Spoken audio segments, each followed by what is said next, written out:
అందరికీ నమస్కారం. సన్డే క్రికెట్కు స్వాగతం. సో ఉమెన్స్ T20 వరల్డ్ కప్లో భాగంగా నిన్న జరిగింది. అంటే 14th జరిగిన మ్యాచెస్. బంగ్లాదేశ్ 2 మ్యాచెస్ ఉన్నాయి. First of all Bangladesh versus Netherlands ఒకటి, అలాగే India versus Pakistan. So first వచ్చేసి ముందు మనం బంగ్లాదేశ్ వర్సెస్ నెదర్లాండ్స్ మాట్లాడుకున్నాం. సో ఏం జరిగిందంటే బంగ్లాదేశ్ వర్సెస్ నెదర్లాండ్స్ మ్యాచ్లో నెదర్లాండ్స్ టాస్ గెలిచిందబ్బా. నెదర్లాండ్స్ టాస్ గెలిచేసి ఫస్ట్ మేము బ్యాటింగ్ చేసేస్తాం అన్నారు. సరే ఓకే అన్నారు.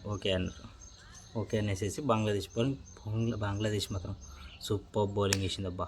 మస్తు వేసింది, అసలు చాలా అద్భుతంగా బౌలింగ్ వేసింది. పిచ్ మాత్రం బాగా ఉంది అసలు. ఎస్పెషల్లీ వాళ్ళ ఫాస్ట్ బౌలర్స్ మాత్రం మరూఫ్ అఖ్తర్ అసలు చాలా బాగా వేసింది అసలు. బౌలింగ్ ఎంత అద్భుతంగా బౌలింగ్ వేసిందంటే సూపర్ అనిపించింది. కానీ రియలీ అప్రిషియేట్ వాళ్ళ ఫాస్ట్ బౌలింగ్ వాళ్ళు బాగా చేసుకున్నారు. అలాగే స్పిన్నర్స్ కూడా చాలా బాగా వేశారు, డౌటే లేదబ్బా. వాళ్ళు మంచి కంటెండర్స్గా మారారు. అలాగే నెదర్లాండ్స్ కూడా వాళ్ళ ఓపెనర్స్ పెద్దగా ఏం కొట్టింది లేదు. పవర్ ప్లే అయిపోయేసరికి నెదర్లాండ్స్ ఎంతంటే 40 పట్టు, అంటే ఓపెనర్స్ ఇద్దరు పడిపోయారు. మిడిల్ ఆర్డర్లో వచ్చిన డి లీడ్ తను కొట్టిందబ్బా, చాలా బాగా ఆడింది. 45 బాళ్ళలో 50 కొట్టింది. బట్ అంటే 49 బ్యాటింగ్ చేస్తుంది ఫస్ట్ 49 బ్యాటింగ్ చేస్తూ, అంటే చాలా బాగా బ్యాటింగ్ చేస్తూ ముందుకు తీసుకెళ్తాను స్కోర్ బోర్డ్ని. అప్పటికి 150నో 190నో ఉంది స్కోర్. తను ఏమైందంటే బ్యాటింగ్ చేస్తుంది బాగుంది. 50 దగ్గరకు వచ్చింది. 50 దగ్గరకు వచ్చినప్పుడు నువ్వు ఎలా ఆడాలి అక్కడ అంటే తను ఏం చేసిందంటే తను సింగిల్ కోసం వెళ్ళింది. సింగిల్ తీసుకుంది, 50 పూర్తయింది. సింగిల్ తీసుకుని ఆగితే అయిపోయేది. కానీ తను ఏం చేసిందంటే కరెక్ట్గా వెళ్ళి 2 కోసం వెళ్ళింది, డైరెక్ట్ హిట్. హాఫ్ సెంచరీ అయినా సరే టీంను ముందు తీసుకెళ్ళిపోయింది. తర్వాత మిగతా చిన్న కాంట్రిబ్యూషన్స్ వచ్చాయి అనుకోండి, 10, 12 అలా మిగతా వాళ్ళు కొట్టారు. సో అట్లా అయిపోయేసరికి 139కి వచ్చేసింది. 139కి 8 వికెట్స్ నష్టానికి 139 కొట్టింది. సో బంగ్లాదేశ్కి ఉన్నది ఏంటంటే 140 కొట్టాలి. వాళ్ళు ఈ నెదర్లాండ్స్ కూడా చాలా బాగా బౌలింగ్ వేసింది. నెదర్లాండ్స్ చాలా అద్భుతంగా బౌలింగ్ వేసింది. కాకపోతే సెకండ్ ఓవర్లో క్యాచ్ వచ్చింది బాస్. చిన్న షాట్ ఇంచు ముందు కింద పడ్డది, అంతే. చాలా ఇంచు ముందు, చేతుల దగ్గర ఉన్న ఇంచు ముందు కింద పడ్డది, నాట్అవుట్. లేకపోతే బంగ్లాదేశ్ని చాలా ప్రెషర్ పెట్టేటోళ్ళు. అసలు చాలా అద్భుతంగా చేశారు. కానీ ఒప్పుకోవాల్సింది ఏంటంటే నెదర్లాండ్స్ కూడా చాలా బాగా బౌలింగ్ వేశారు. ప్లానింగ్ ప్రకారం ఎగ్జిక్యూషన్. పవర్ ప్లే అయిపోయేసరికి వాళ్ళ స్కోర్ ఎంత తెలుసా? 47 తర్వాత వికెట్స్ పడుతూనే ఉన్నాయి. అరే ఇది ఎక్కడికి గోలరా, మంచిగా 47. ఓపెనింగ్ పార్ట్నర్షిప్ ఎంత వచ్చింది? 60 రన్స్ పార్ట్నర్షిప్ వచ్చింది. 7 ఓవర్స్కి 60 రన్స్ పార్ట్నర్షిప్ వచ్చింది బంగ్లాదేశ్కి. 7 ఓవర్స్లో 60 రన్స్ పార్ట్నర్షిప్ వస్తే నువ్వేం చేయాలి? హ్యాపీగా నువ్వు కొట్టేసుకోవాలి. కానీ అక్కడ కొట్టేయడానికి అసలు కొట్టేయట్లేదు అనమాట. తర్వాత కంటిన్యూస్గా వాళ్ళు ఏం చేశారంటే వికెట్లు తీస్తూనే ఉన్నారు. వాళ్ళు వికెట్స్ తీస్తూనే ఉన్నారు. అసలు ఏం అర్థం కాలేదు వాళ్ళకి. అయినా కింద పడి మీద పడి ఒక పాయింట్ ఆఫ్ టైంలో అయితే నెదర్లాండ్స్ గెలిచే అవకాశాలు ఉన్నాయి అబ్బా అనిపించింది. అంత బాగా బౌలింగ్ వేశారు. కానీ ఈవెన్చువల్లీ వాళ్ళ ఓపెనర్ ఒకరు బాగా ఆడారు, జారియా ఫెర్దోస్, తనకు 50 కొట్టింది. తర్వాత షలీం అఖ్తర్, మిడిల్ ఆర్డర్లో వచ్చిన షలీం అఖ్తర్, తను ఒక 37 కొట్టింది. సో అందుకు మ్యాచెస్ గెలిచారు. లేకపోతే అది పెద్ద ఫార్ బియాండ్ చెప్పుకోవడం లేదు. సో అది బంగ్లాదేశ్ వర్సెస్ నెదర్లాండ్స్ జరిగిన మ్యాచ్. ఇప్పుడు సెకండ్ మ్యాచ్కి వద్దాం. India versus Pakistan. Most awaited, most heated rivalry. అది ఇది అని చెప్పి బాగా హైప్ ఎక్కిచ్చారు. చూస్తే ఏమీ లేదు. మధ్యాహ్నం బర్మింగ్హామ్లో పిచ్. మధ్యాహ్నం పిచ్ అంటే అది స్పిన్నర్స్కి అవకాశం ఇస్తుంది, స్పిన్నర్స్కి ఎక్కువ అవకాశం ఇస్తుంది. ఏంటబ్బా స్పిన్నర్స్కి అవకాశం ఇస్తుంది అంటే ఇక చాలా అద్భుతంగా స్పిన్నర్స్కి స్లో పిచ్ అయిపోయింది అనమాట. మ్యాచ్ స్లో పిచ్ అయ్యేసరికి ఇక చాలా దారుణంగా వేశారబ్బా. పాకిస్తాన్ మాత్రం చాలా బాగా బౌలింగ్ వేసింది. అసలు ఏం అర్థం కాలేదు, కానీ చాలా అద్భుతంగా బౌలింగ్ వేశారు వాళ్ళు. చాలా అద్భుతంగా బౌలింగ్ వేసేసి వాళ్ళు ఏం చేశారంటే వాళ్ళ సాదియా అనే సీనియర్ మోస్ట్ బౌలర్ తను బాగా వేసింది అబ్బా. ఫస్ట్ బాల్ 6 పోయింది. మా షఫల్ అరే ఏం కొట్టిరా 6 అనుకునే టైంకి అది ఎవరు లాస్ట్ బాల్ అవుట్.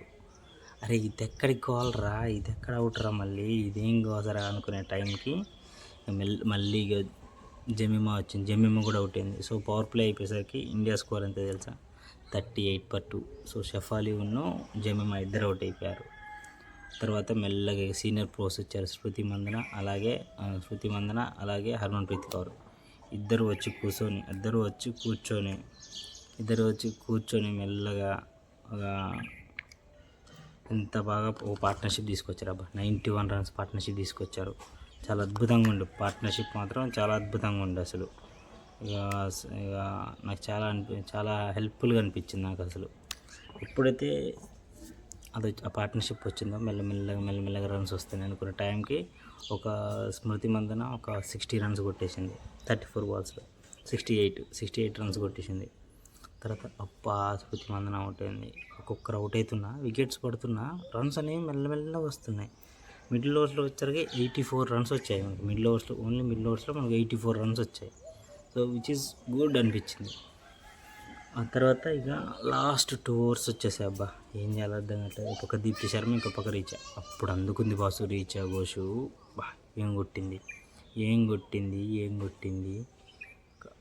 ఒక్కసారి 2 ఓవర్లు తిప్పేసరికి 170కి వెళ్ళిపోయింది రన్స్.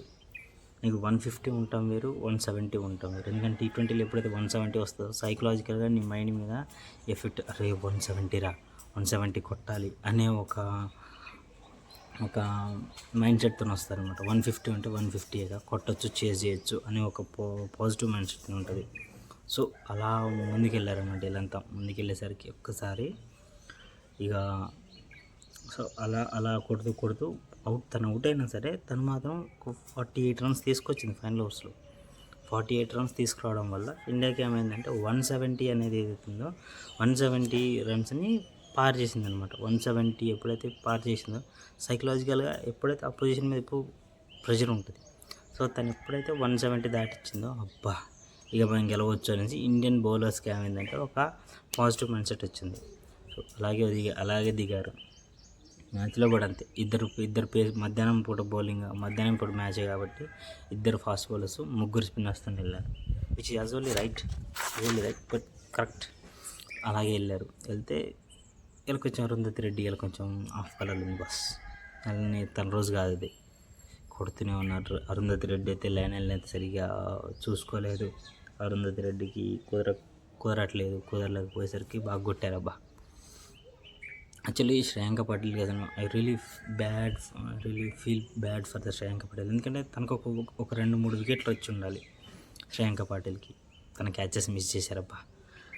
దానికి ఏం చేయలేంలే కానీ ఒక అవుట్ సైడ్ ఎడ్జ్ వచ్చింది మంచిగా. సెకండ్ ఓవర్ తనతో వేయించారు. సెకండ్ ఓవర్ వేయడం వల్ల తనకి అవుట్ సైడ్ ఎడ్జ్ వచ్చింది. రీచా ఘోష్ వదిలేసింది కానీ లేకపోతే అసలు ఆ తర్వాత వాళ్ళు బ్యాటింగ్ స్టార్ట్ చేశారు. పాకిస్తాన్ బ్యాటింగ్ స్టార్ట్ చేసింది. చాలా పాజిటివ్ ఇంటెంట్గా కొట్టారనమాట. అంటే అరుంధతి రెడ్డికి ఇలా నాట్ గుడ్ డే అనిపించింది. బట్ యూజువల్లీ ఇక ఒకరోజు గుడ్ డే, ఒకరోజు బ్యాడ్ డే ఉంటుంది. నాట్ గుడ్ డే అనిపించింది తనకి. లైన్ సరిగ్గా వేయకపోవడం, సో దాన్ని వాళ్ళు సరిగ్గా ఉపయోగించుకోవడం అదంతా చేశారు. అదంతా చేయడం వల్ల వాళ్ళకు ఓపెనింగ్ పవర్ ప్లే రన్సే ఒక వికెట్, అంటే 3rd over 4th over 6th ఓవర్కి వచ్చేసింది.